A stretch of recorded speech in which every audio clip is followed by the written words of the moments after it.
ولا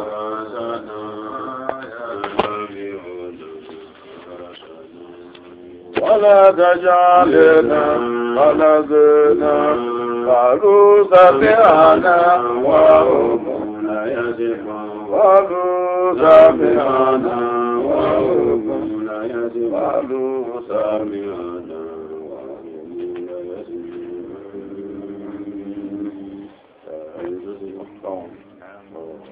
أي سؤال الله يدين مو بيوبان و يسولاتو نياتان نغا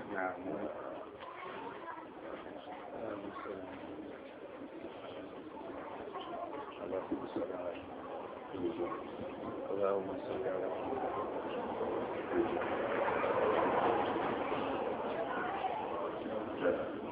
بسم الله الرحمن الرحيم سياتان فوندو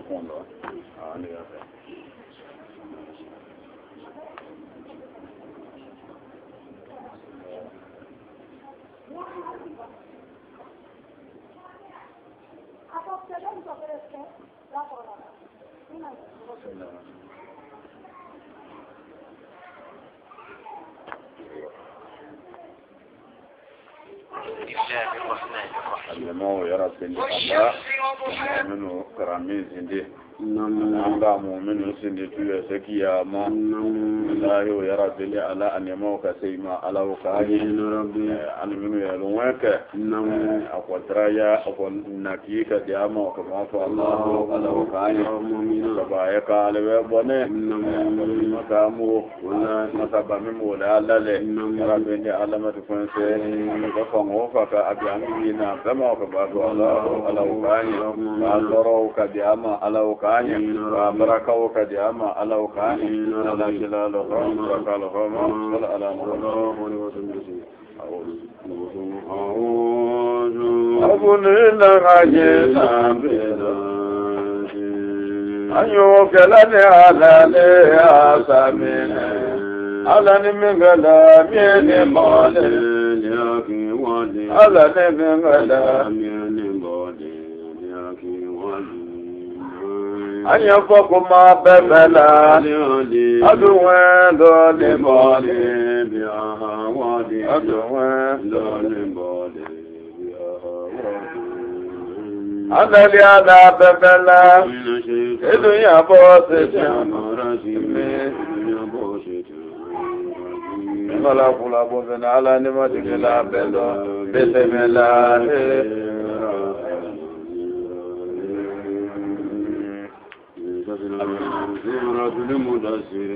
ako mamiminyo o ye mamiminyo ko sora wole o yila kila makatu maka Abubakar ale sora minwe ele sora biya minyo ngena o ka sora lu ya nya mema o ile nyo ngena semine ile yikene wana sora nalu ye ala tayibu buma olu ajanyuna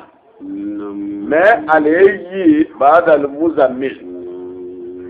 ayin lanzi yo amino sho samula o sora mo bonu mo wayno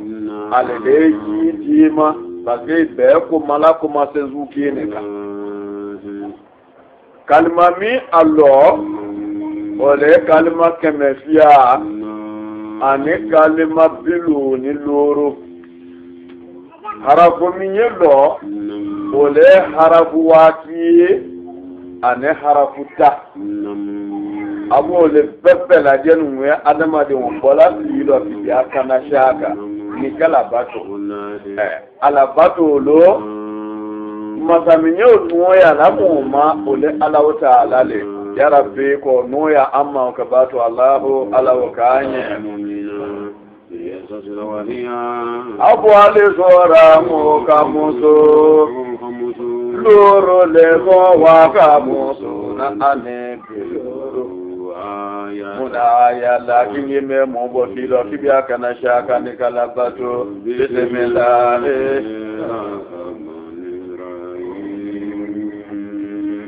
يا أيها المدثر يا أيها المدثر قم فأنذر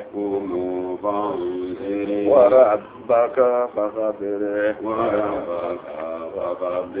وثيابك فطهر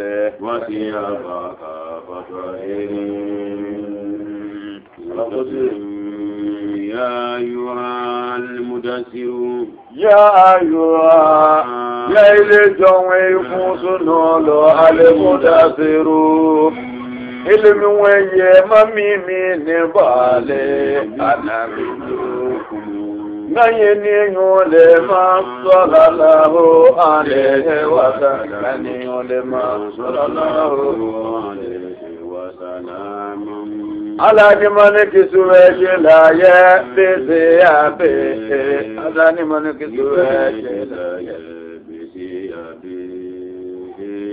ya jila tabimimi ayafano le mimi ma enda nuzulu le wahayi enda nuzulu le wahayi kila ya tayi wa jolo ale kila ya tayi wa jolo ale kila Muhammadu ma afo kila ya velo kumu kuli Muhammadu ili iwi Mashanike ahala makata mashanike ahala makata magakalu masha imasha jana mala ila muyuminu imasha jana ni masala lo koko ya kojana mayinole asha malu halibi ane nambo zamo be ka antuta ka boja na mama ukabatu Allahu kala ukanye tamiyamu ya ama mulkala anya la she o mapu kama ko tinya wuvia ko ole tani ka diane mako ananye na fala tinya kono ya me ibu kana otauma ima isenga kwa uka o adama di wukanya mema amba o ya ce ya o le kuson jana man yongo abu o dalo katto saurami no jana mako parce que alayana la Muhammadu to saurale mane rabanyala Muhammadu to we harafunane o harafunane miwe o le biena adama di mutasulu zinyama harafu junawo ole anwo le mimi mole harafu fianyo mi hawo le ole ansiole mi mu fianyo mi bena harafu sawanyo ma ole anku bale dalu harafu labango le ole ansiale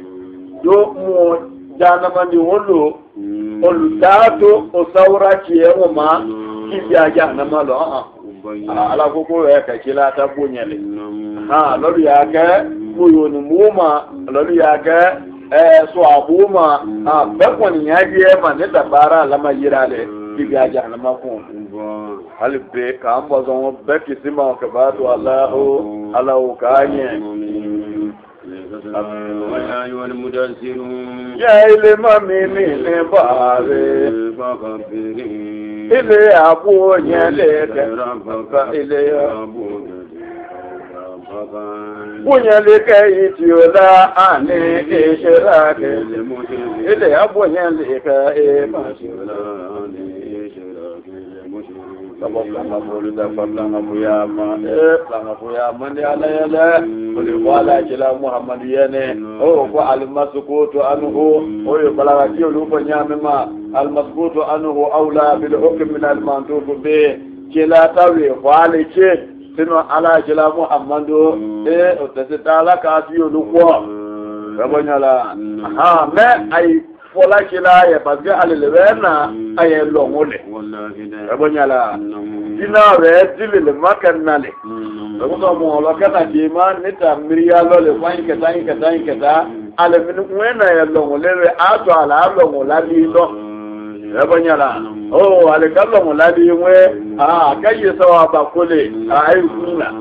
amma yi sawa ba kule to haka ya kuke ai min da no ai kata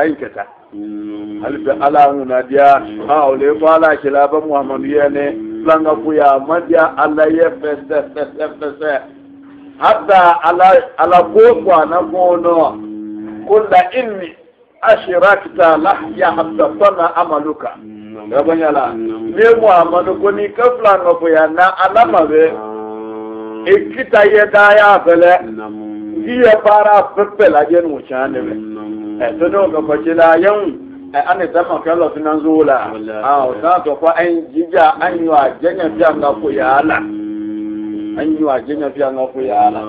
halin be ka una dia alau kanye o yangaro yu ka alzuta ma alau kanye asu yangaro yu mo kallai kan yalo ma nyada mai to su dalo saya shemanya isola saya shemanya adama da wani sola da yangaro salafa saya ma kibla ma boya be do kulo be banyala folo ro ko kwa solo yi no kwanda yi no to so miwe sika kai no ida su osonu lolu yi misi tai ata mulo ko Allahu akbar na mina le wi la se osuma yangaro tafasa ya wallahi halib bindi Allah yang aru yo ka azuta ma alaw kanye lolu da ka ida gifalo ilalo kipe kote alalo matien ila wiyo ma itikwi yabonyala etia de maluno de maplun kwa ko ala tala ko ala ni yatike yabonyala to ili kuna go yakaso abuka wallahi ke mo lo fa ko abunyono shamate anono shamate ke labango ya kabu mima to ne kamin da su ke ne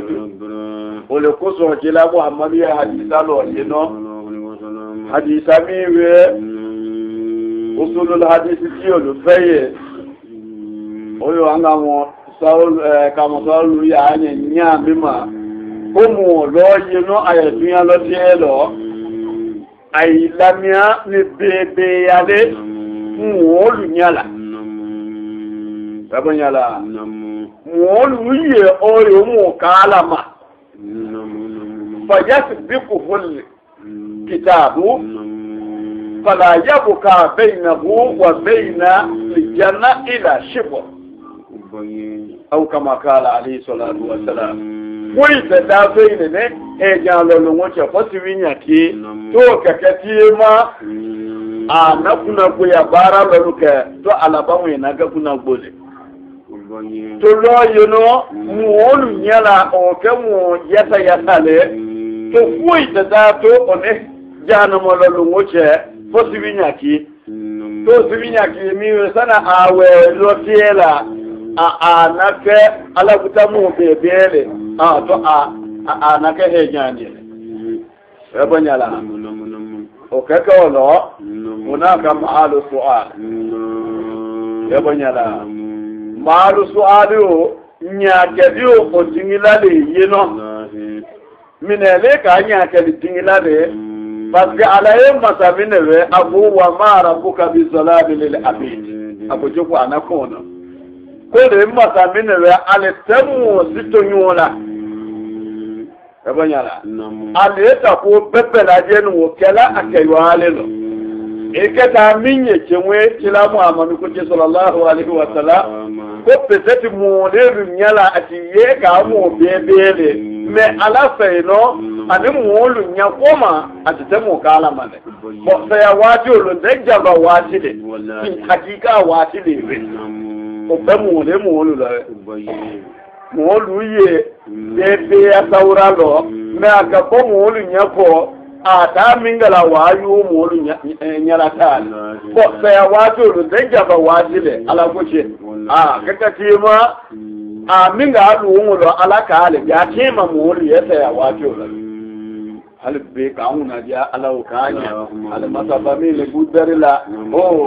kadare ayo le bolo tuno ne yomolu tata ala dalila bangula bi arkulu ni boti la ko Musa yene yolele so alo ne yolele Yusufu yene mu yolele to ka tayi halbe olutangu ya kono ya lazari labe kwa ala fi ana banwonya mu mate ilimina ilita shana ko sai na Umaru yole ko agogo halle ka sai nya ko to labe abu be tun wo be a he nya ko abu yanzu wo he nya ko ka ko ale malla mana ya ba ko fofi ale balo akema zamiya la lebe wala ya'manu makra Allah illa al-qawm al-khasirin mu tallamana yala ala da kulo dia maka ko ala wenga mi ne bi ko tatingalo bele bi ko mu tam zamana yala ma ko mu ko non ala we mi ngo wa shala ala nai ka mo chola don ba kana ose ko da ya wajo ma hal ya mudu ko benya mima ala te ko lilu we ala mo to fola ala ni so babye ويا أيها المدثر يا إلمام من باري إلياس يدك سيابا إلياس يدك سيابا نيابو يفانو لا علينا جاساتي محمد يفانو لا ne Muhammadu ya gafi ce na alayewe fa ni tin ya ni o le bi ai kana abu tin ya bela nda ko so we ke fa ni ola we bonyala e kaye lon ba lu fe no muhabbuna lo o lo ko la ko se keto le sha ma be bu be ko aya bola yabonyala shama bebe kato ka seke aya se ko kuno ko aya abola awo o yawi boladi o bazilu so ya shama bebe o kato kaya we ni halala lo ko halala we da ka da fa ni sayo halo ka da difa fani firibama kumwe na fani sana tukata ajitayere choma akufeye halala de o fani miwe ala mu bebe kibia fani oloka seke alo yawe yabo ilmu muhakikuna diyo feno yabonyala ole fala kila yene ikafa se kafa ni minowe ejija koso wa kenya ni ngakela oki ikafa akefani sumine afanu akadi halala welile ukeke inna faso yedela alika ala ni so babe kambe so kunyala ala ukanye ويا أيها المدثر يا إلى مامي نفاري فاجوري إليه تيه إتيه جولا فزرعه نبيو نيوه فاتيني كروجيزا لا صلى الله عليه وسلم نمني كسوه على كلا محمد يسبل أوصالي alawe eni manigisi hashila kunde Muhammadu kikaja jotu lole widaya koda wisinya ka ko umma abu jobato kuchayumba halbala hafidiyama Ibrahim anefa yanyo na jokomi nelo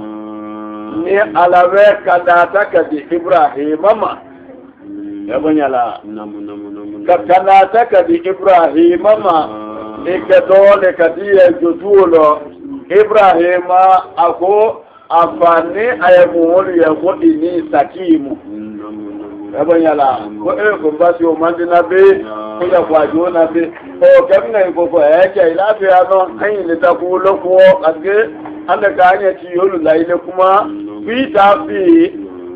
itafi lolo ele je kazu min bola amba awlo ay lo ko mi semina mandile ila fi amache Ibrahim afalo lonje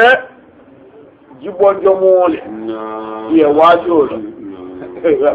yo banyala to itaka jola ye molu kuma Ibrahim ko ni alwolo ani le go lo ni ko betati safo Ibrahima yeto gole maka semeningi ngeba ko Ibrahima mineli le talo gboya de ta Ibrahima ye fama fe akoba hajara afaye akoba ne kwani delo betati ne da mayala kamina onin woke ni no jelu ta kanwo le tasu ke no sai wani delo ba ko ya fi kwa kuli mayala kamina lela Ibrahim ko afaye o kala ke alawewe rushido dilama kana dilama ala kana diama ala kana diama mo ne ala kiso kana so abu kana ala mi to tuye ite so fiyo ko sutuma banyala o kwa ite so fun informa halbi ala una dia Ibrahim na bofa yewe lo agogo ba ne da mayala kamina we ne kwa le won wo fi te nyunkuma ni ikata ayabu lo gbene na fatala me ikato ino ilaha yewe tikuma ikakubele so ba ko Ibrahim ko yale ko so ile da go re fu yala ko fi ma ya kane we ma yango ile le ko la ko le da kwa de ko le la yen fi elu la lana ale le sanyo dilama ale le dio mulu dilama iyanga kamangutu le to ka ka adia e kamu wolu lo rabo nyala Ibrahim go faye baba ne ko fo ala lo go kwa na ko no inna la nasalla ala likazibina inna la nasalla ala likazibina inna la nasalla ala likazibina inna la nasalla ala likazibina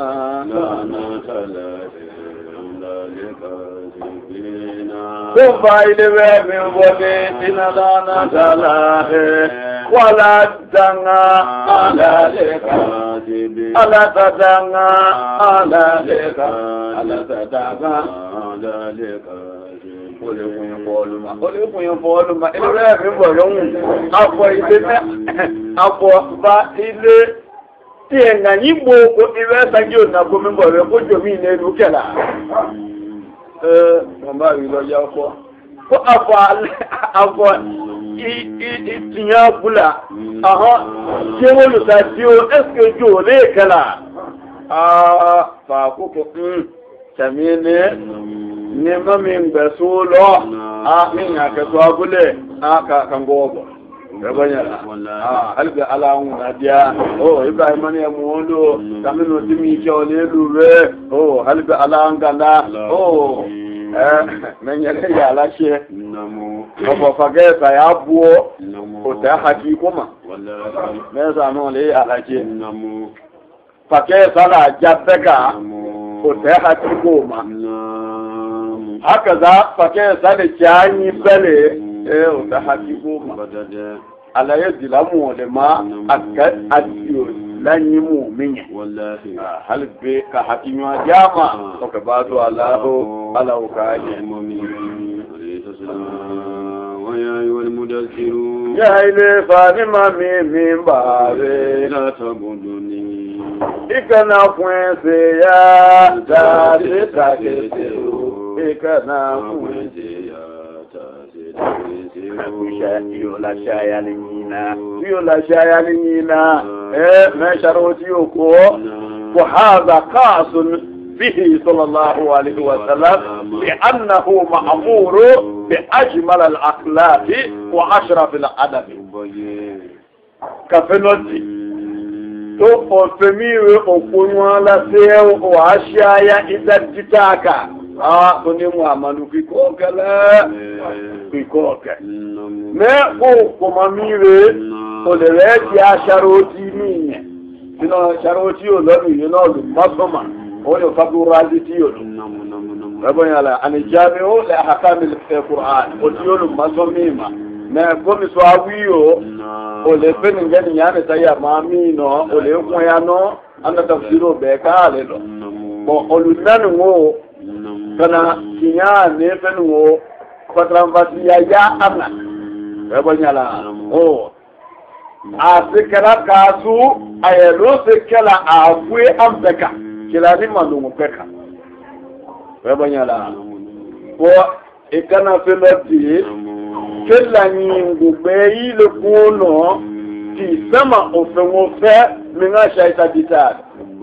abu o kaje ti lu la shie mane ole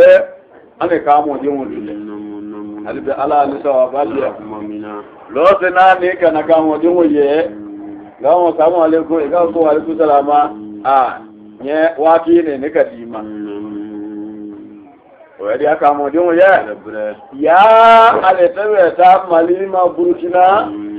iwe ta la to lo dile mai no osinya wa bi wo bi anufo ole tebela ya wa ki wo ti kun olewe ke wa ti gati mi lo je ki ngati mi ala o tebeli nyamba ala boka na dika mo di mo ma alu na lo oyo wa ki ikaba ko ile ni mu wa si ka juje ati enga yebu oyo wa ki mo tedo ni alala tebeli mi o kungo to alekana dile malo ile kafa ko ko tande mo emiele lati ma fa kwa ko tande unya mo nele wa ki mo dile malo ngo e ma yo ko ango ke o jila kanya mema ko pa se a bo jila le ye ko wa yu be beta to ka bo jila yan wa ye di kwa na ko no ba so le ya la o sharo ti mi ye ko ma o te ko ye na parce que afole kul lakad kanat lakum uswa hasanatun fi rasulillah abanyala ko anya kila le ma la ni kie mbalo to kila ki ngaru kie mo dan ane to yu jayu nga ala una dia amin namu wa ya wal mudassirun ya ile fa ni mami mi babe fasibiri eleyi sawe lirafika eleyi lirafika imaju ibrayo ye alal awamire ya mele khulu wa nawahi ya mele khulu wa nawahi an badani bolu ala gambia mina kwani gawe ta ko male ala lo ngapa mima ko men mandia bada halo kadia ideye aku yu agenya kaboma halipe kakana kunywa jama ala ukanye oi ailana la alale ma alokila bana la alale male فإذا نكرا بنابور أبو بكر يونغا كمول يميانا وليوي فإذا نكرا بنابور نفيلك تقول فذلك وهو أفيل ميوي عليك رنو oleyegile ana nanye kelo lema yeli fianyo bazaleka abu ila o fiele wati yawmu ni ya dona kabaro de yawmu oye lo lele asiru lo mi ya pe yo ma ese lo kanye lungulema ngoyo mu asiru ngabanyala maza singoni wao lelu badalu le damine kabaro le yomu asiru le fazalika ila ubu fielu ololele luminya gbe yo ma ise lo kanye lungwe ngole kumanga alaleka fi miragwe alaleka kanye lungwe mangwa agwe alaleka kafiya balu magheru yasire kafiya balu magheru yasire amaka sonu ya fete alaleka firina amaka sonu ya fete alaleka firina kafiya balu magheru يا محمد يا إلى محمد أرني قلت كنا للا أنا مولا لا لا لك مؤمنا لك مؤمن أكمل على أكي وليد من المغيرة المخزومي أتكم لين كجلا ترى سمادو ها elunga kamo jungo toro kile ni chilale kabi anyona we ele ni chilale ngabi anyona sikatalo kile na lale ka anyuzo lukuso lanba yefo kun aliman ekati yemu ya lolungo lo bisija ikalon bale au mutaalliman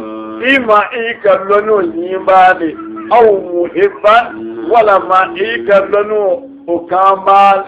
لنبا كامبال أو مستمعا ولا يقولون لم ينبال ويو أنبال يعني نمو سمينة بس يقوانا يفهمين بلا جينا ليلي إلي كبوني إلي فمبوني على ويو فمبوني لكبا بس أبو يوامنو أما يو نتوي أدونا يوامنو أما يو نسويانو efana ngalo ya kiwa fitmo ya la wewe femi kunyela do minga dila lo ole do ko ka kwa na kunya ka horomati wallahi rabanyala kwi jija gana ke alunyo ya ba humo minelele fa huwa mubugidu wa huwa mubugidu fa huwa mubugidu فهو مبغض فهو مبغض نيابا لور نيابا مبغض لور نيابا ole mu ole mi mola ko wo iwe la wi wo ko ka mo iwe la wi wo kako ije kako se lo le no ala gala nguna dia وليد بن المغيرة المخزومي التي سيلو كلولك عادي مسمولتا كلا كان ودي واتو منو ابو فاسونزون rabanyala di kilolo nyebia na di kiko na kuma tasa bia na kuma ko ele yekumbe ya mo le busuwo suma abo le pepela dia no wetimi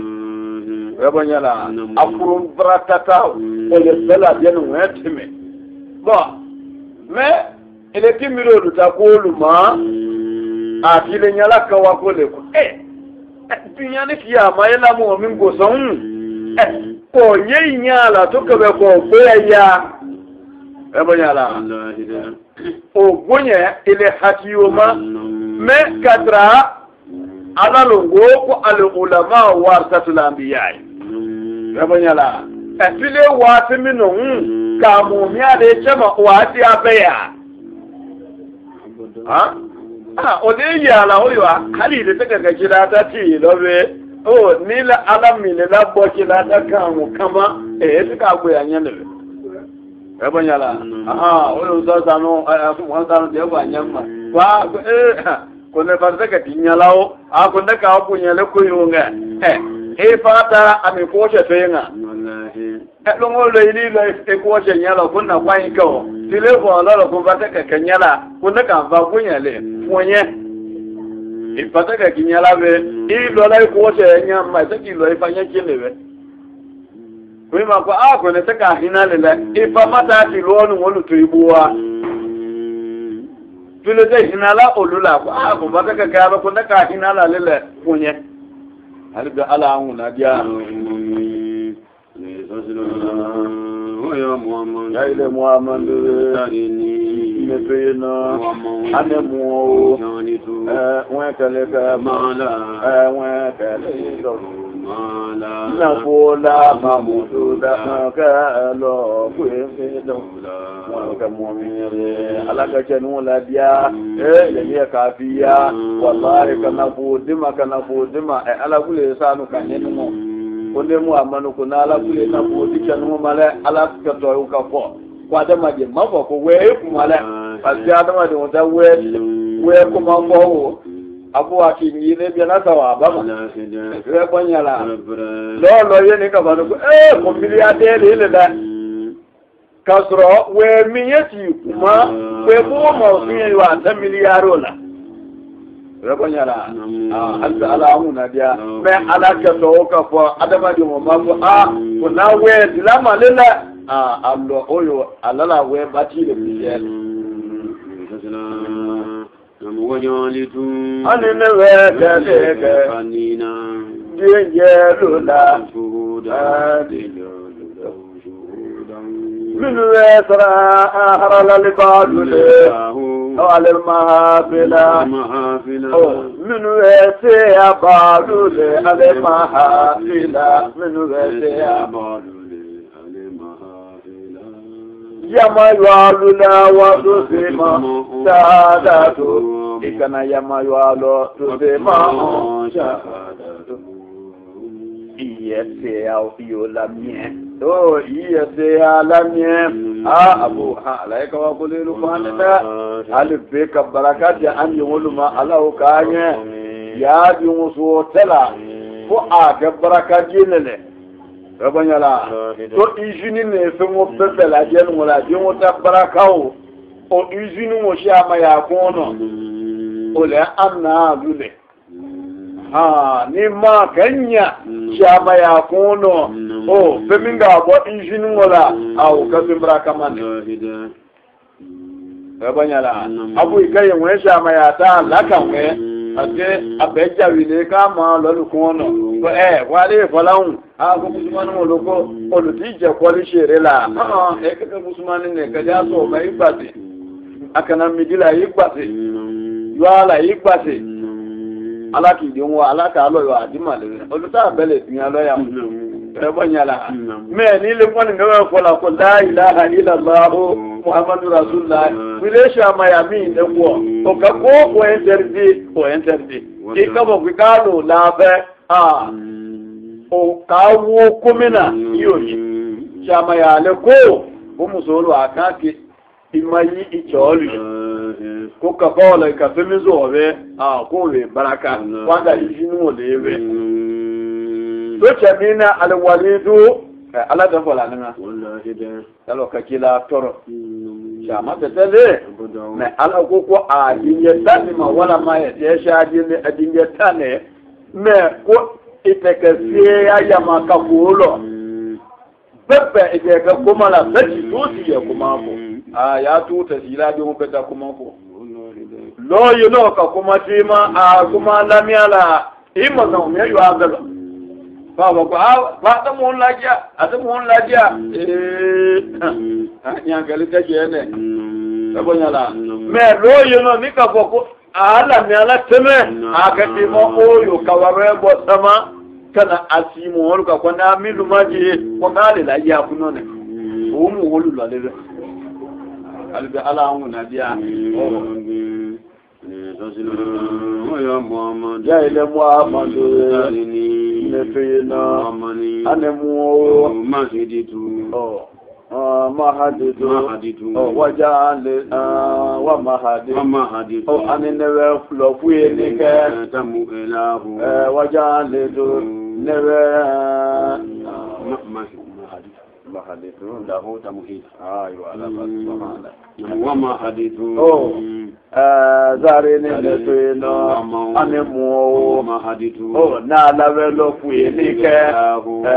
mo menyo lókùé ní kúlà fẹlẹ̀ àyíṣe lókùé ní kúlà òfìlẹ̀ àyíṣe. Báró yìí máa lọ wàlẹ̀ ọmọ rẹ̀. Kẹ́wẹ́ kẹsí bí jẹnu máa wàlẹ̀ wàládé kẹsídé lẹ́nu wàlẹ̀ wàládé. Àníkà ni wọ́n bá ṣe ní máa. Yọ̀rọ̀ díẹ̀ ní ẹ̀fẹ́ sáwà mẹ́nà àbú òlé ní ka àlàáfíì máa.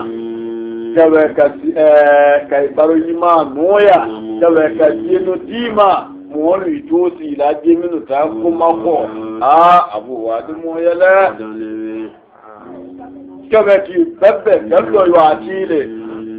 tó kó fi ń di adamadi mo yẹ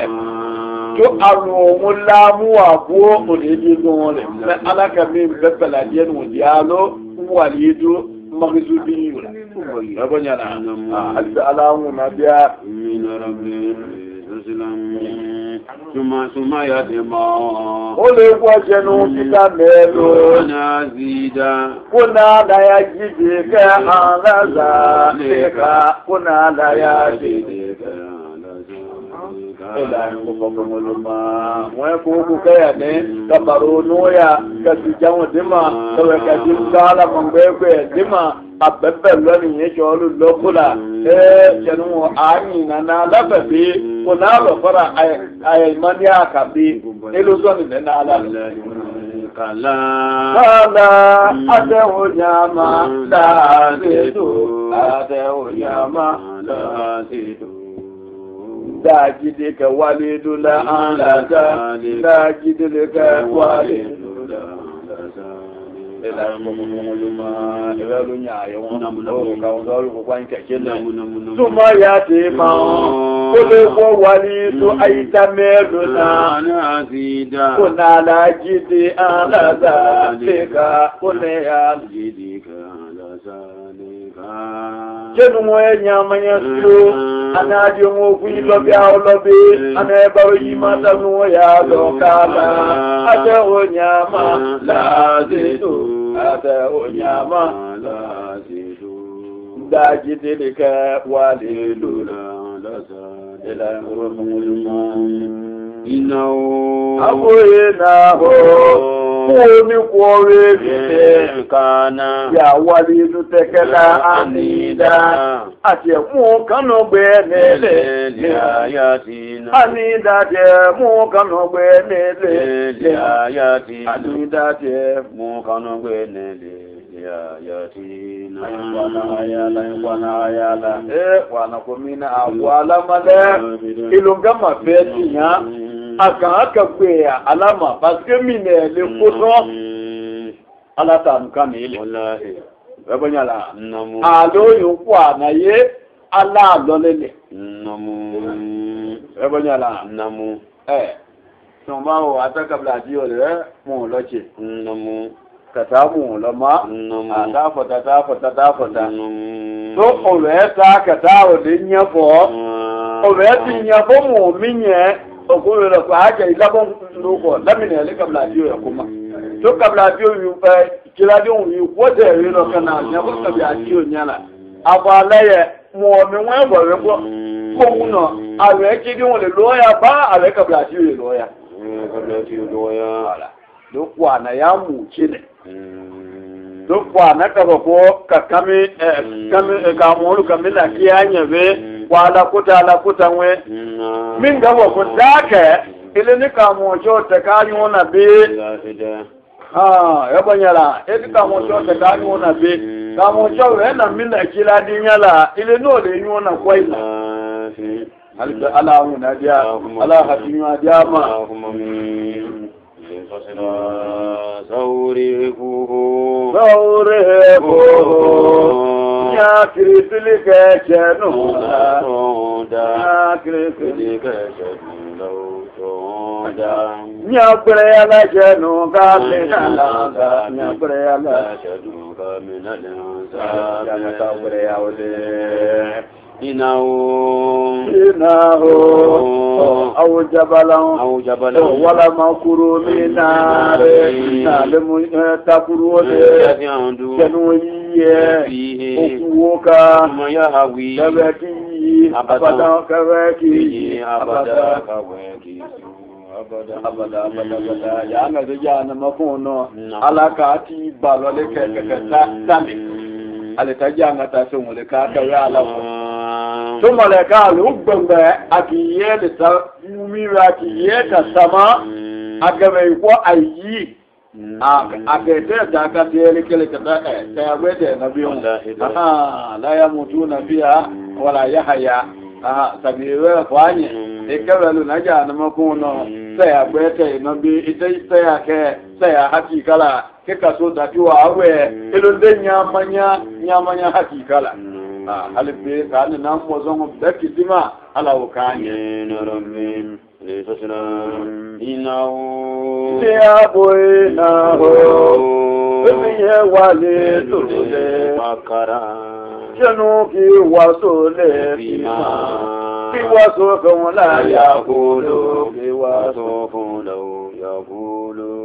أجيكم من بولا في القرآن من بولا في القرآن إخوانا لو على ذي إخوانا لما سمعه أو من النبي فقتلالا صلى الله عليه وسلم صلى الله عليه وسلم ala jela muhammadiya jela daga biya kawani lola ite ta jo kata ala ne da banya ai bara bo wallahi to ikabim ya jilala ala kada dunya maka fangwefe ko aleza iye kulu uka oyo anye biloni baya ko we to mema minga stefani ngino di dilo bijilo la kumba ka dawake amba ka dawake awodinya kale to labo makungana kawani like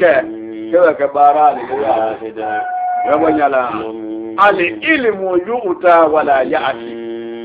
na le ka lonu sala fa kan je ala saw ya mi nganye ta ye kunya e mi no dire na ile ba ka fa no taki mu lo lala ni ka ta bi mu lo ma no ka ko min na ika e gule ga na kila te mu lo ma fe e gule ru wi che ka da mu lo ka abada mu li bi asha wallahi da ko le ka na ni rabanyana halga alamu na biya kuma mi وإنه نياب وليده قدرا وليده قدرا وليده قدرا سنو كسوسونيك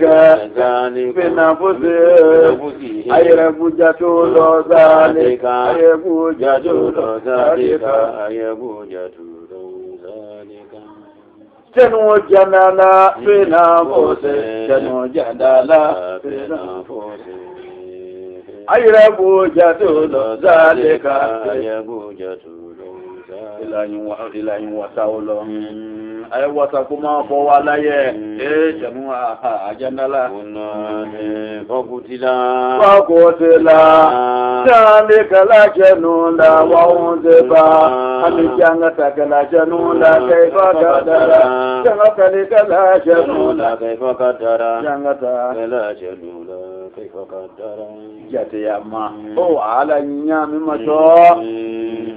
ثم قتلا ole kwa dalika la janula kanyama ala nyinya mimajo ثم نظرا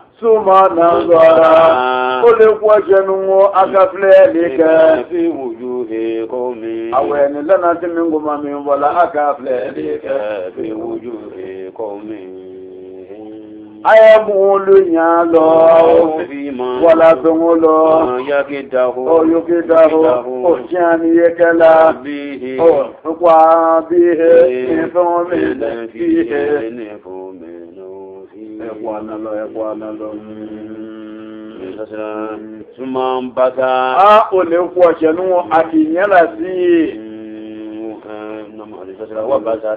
wabasara ajidila nyala si olo Madibara ole wajenu se kola anele mane se kola anele mane kabali me ya ma wade take bara anatiye lobuye ane ede ba atiye lobuye ane ede ba nabi kabajila talabato ma sallallahu alaihi wa sallam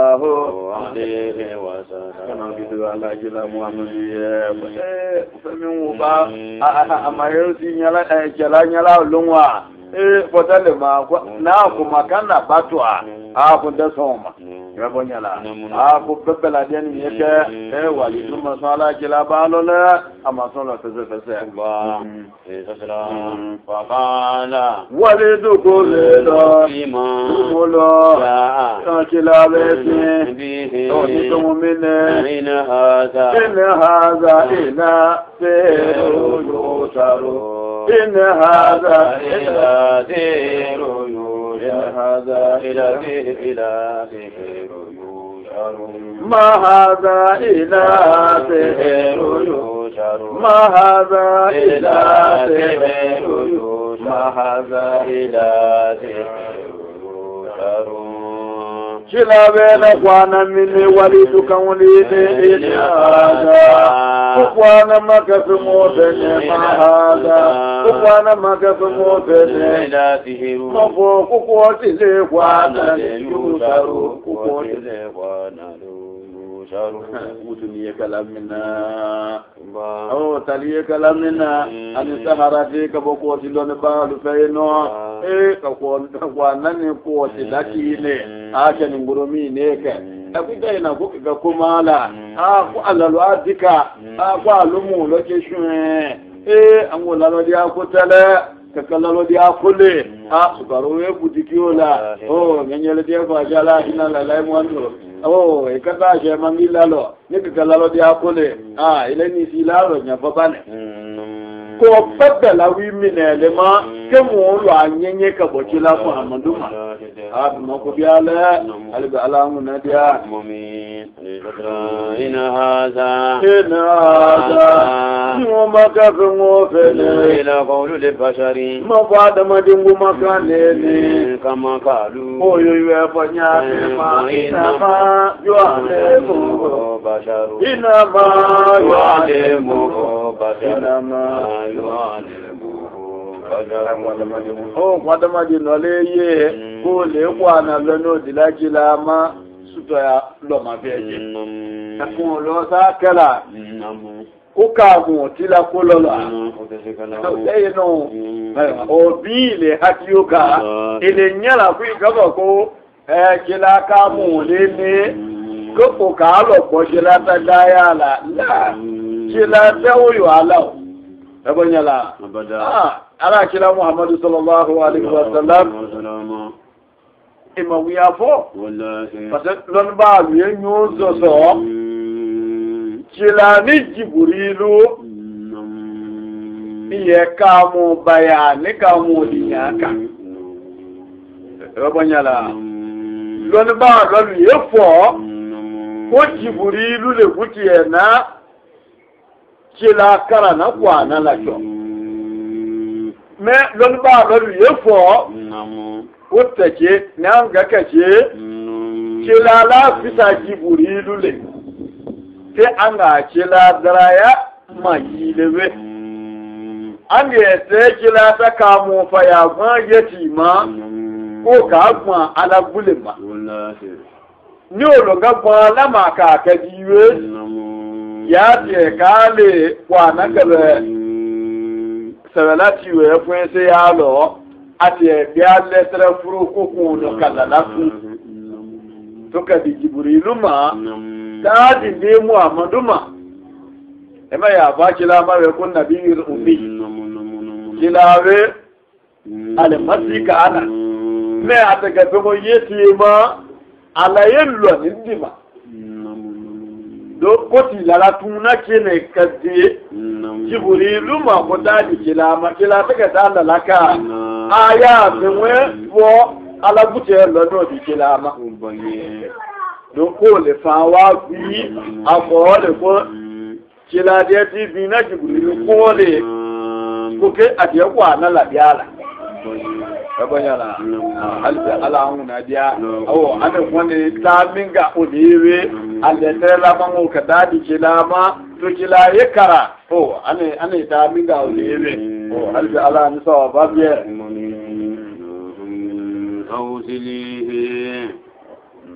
tawsile ya la lunike wali dula ya la lunike wali nyala lo jana masakara ni Muhammadu Yunus ya ay toro mina nwe ata ti bian ngole kala ni ka sekiya malungolo nyada la do sakara lo wama diraka wama mune muadiraka tuwe la do ni kala ile la ma ko mune musakaru minele toko sakaro minele toko jahannama sakaro akobunya lewe bunya lewe jahannama sakara ota kuenya oye ko minu ku no ye no toro ya tezu minu ye o ma sakaro na we lobe la tubuki o sakara jahannama sakaro o tetulekela shay'a atafinin dulaye min lahami atafinin dulaye min lahami nal musule nikalaika aisu baba mamur wala tazaru ana tatulekela fenina min lahami atatulekela نال مسولي ولا عصبي او عن فصلي الى اهلكته مفعو حركي ثم يعود كبي كوفو نفسا وابي كوسي ما يكو او يتينيا مما يولو تجانا تسنيا دي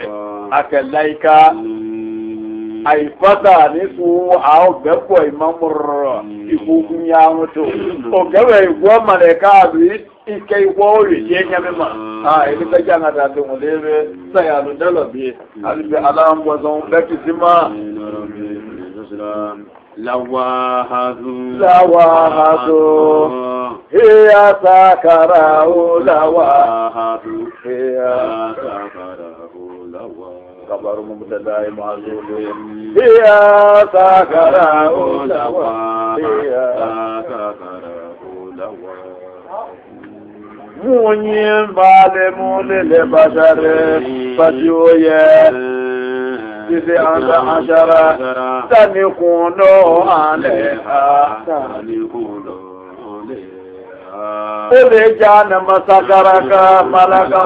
muna maleka la muna maleka li kaza muna maleka li ganye jana magadi wole luma ganye jana magadi wole luma ukafi ololuko wakana ukafi jamiu sekela abula ashadi lewe fún àpàlẹ̀ sí ẹ̀lọ. Àyẹ̀mí àlè òde ẹgbẹ̀rẹ̀. Ó abúlé àṣàdé olè bọ̀kọ́ alẹ́ o. Ó lè yí wa sálò. Ta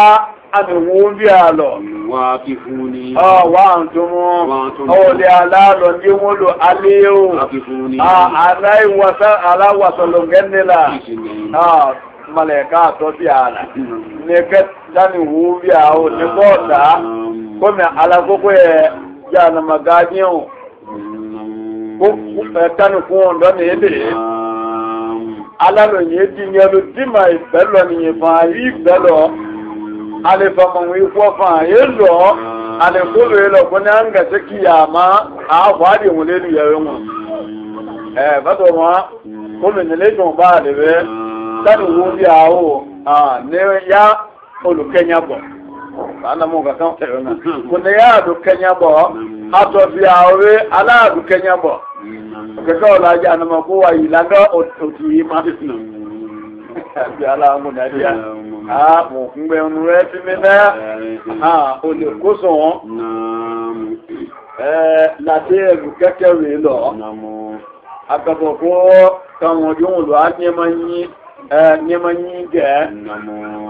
angara safra la hala tima ala tajaba nyimu la yuamino fi imya anga amulula islamana ne awasalula ko ba bismillahir rahmanir rahim ya tane ko lo ga yabanyala bismillahir rahmanir rahim ya tane ko lo miwe to ba yo tayuamino o yuale ne ala ko le miafe kabruso la ima sokono o bismillahir rahmanir rahim niwe ala yo de kalam malaika gbele iwo to ka buoyan fo malaika tan ko ndo mi ni oluye